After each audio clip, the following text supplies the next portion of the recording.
Hi there, everybody. This is Mark Bromley, your favorite author and artist of the Yoranthium book series.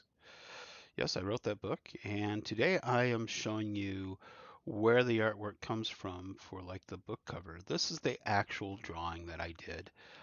Uh, it's highly detailed, highly stylized, well, a little bit of shading. I'm using just a graphite pencil on this because, it's kind of a low budget because I don't have the resources I need anymore. I don't have the workshop that I need. I don't have the studio I need. I don't have what I need to create really, really good art. So I'm limited in what I can do, and this is pretty much how it actually starts. Yep, I start with sketching. A lot of people probably thought my digital work was just all digital. That's all it was, just playing with some kind of digital thing. They thought it was uh, cheating or something like that. But it's not. The digital work I do, it's kind of like painting. It's pretty much the same involvement. The only difference is I get to use layers, and layers are complicated. And that means removing things, adding things, and doing cutouts, and then creating several different versions of one drawing and one piece of artwork, and then working with it until I get to make it look like what I want. And this is basically the illustration of back to back. This is Relmir and Kumithra. It's one of their combat scenes in the book that you'll find in Lost Hope that you can get on Google Play over on my website. There's links to it.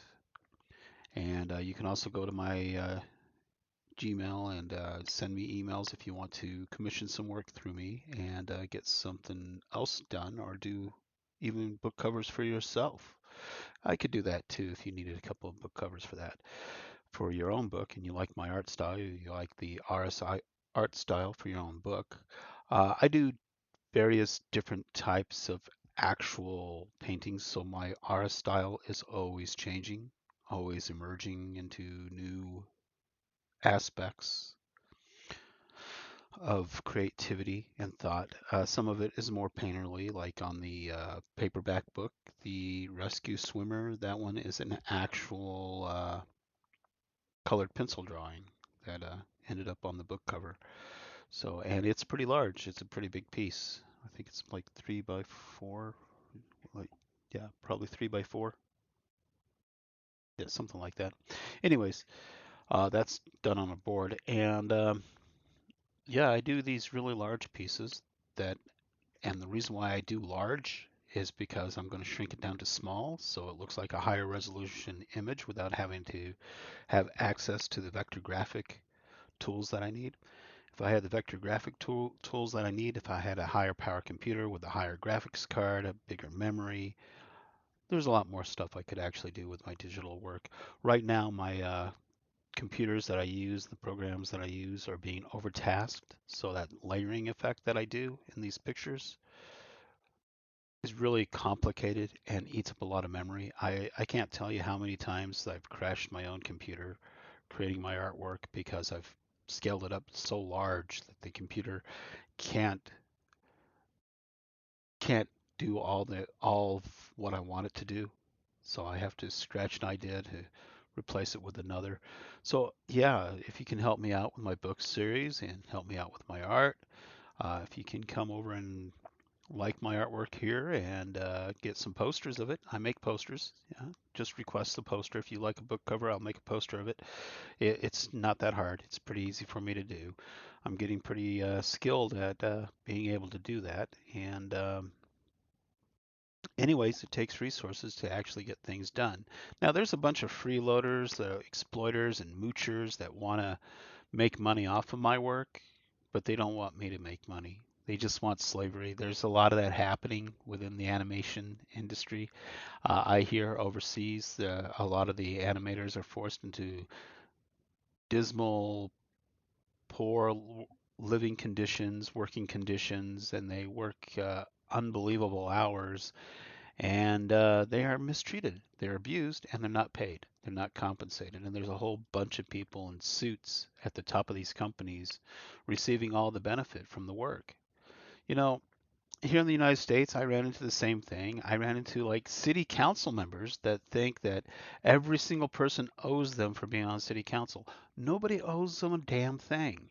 They get paid a wage to be on that city council. It's a part-time wage because it's not a major job. It's not supposed to be their life ends work, and they're not supposed to be ripping off the taxpayers to profit off of the businesses and the hardworking people of the community. They're not supposed to be doing that.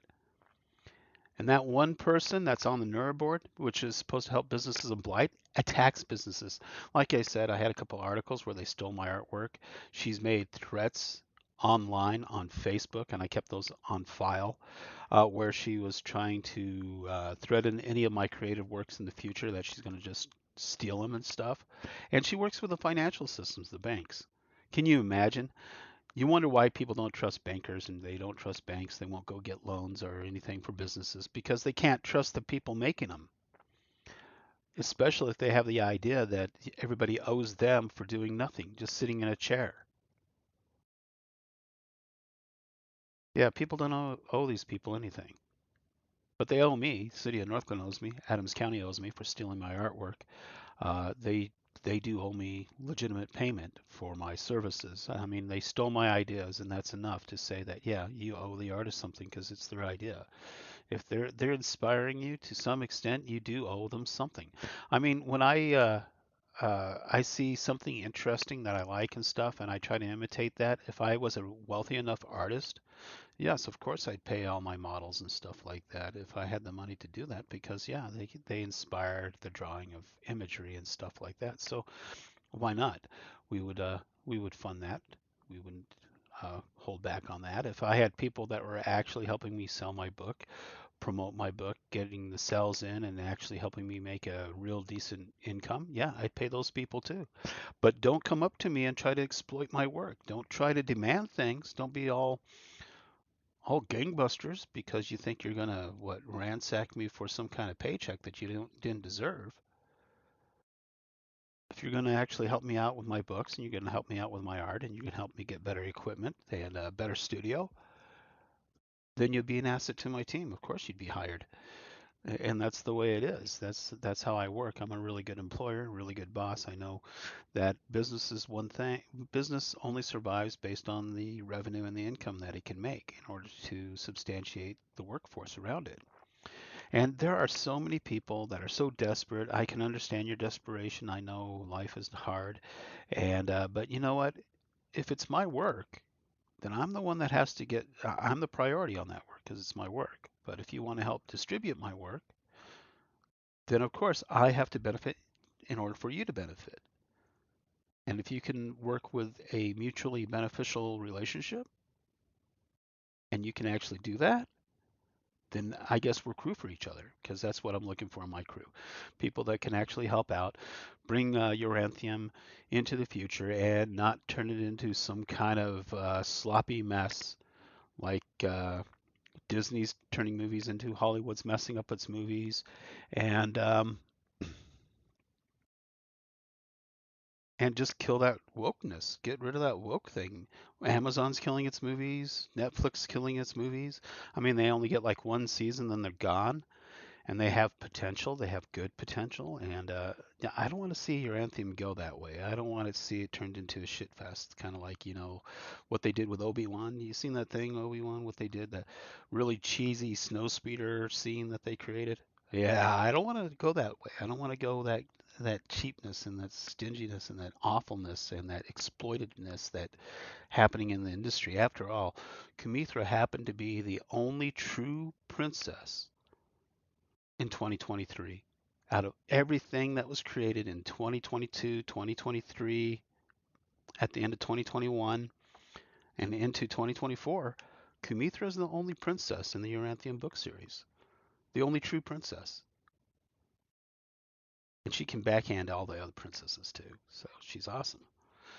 And so anyway, support my artwork, support my stuff. This is the initial illustration for the back-to-back book cover for the Yoranthium book series, and this is going to be found on the hard book when they come out. And thank you for looking.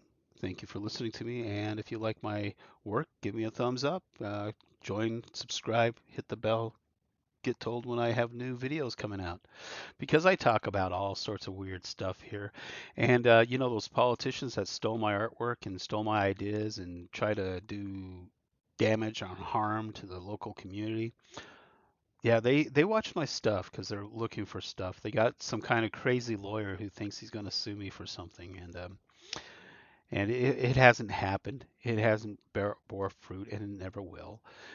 So here we go. This is my artwork. This is great stuff. I'm living in poverty and being threatened by your local politicians and being exploited and attacked by people who try to steal my artwork.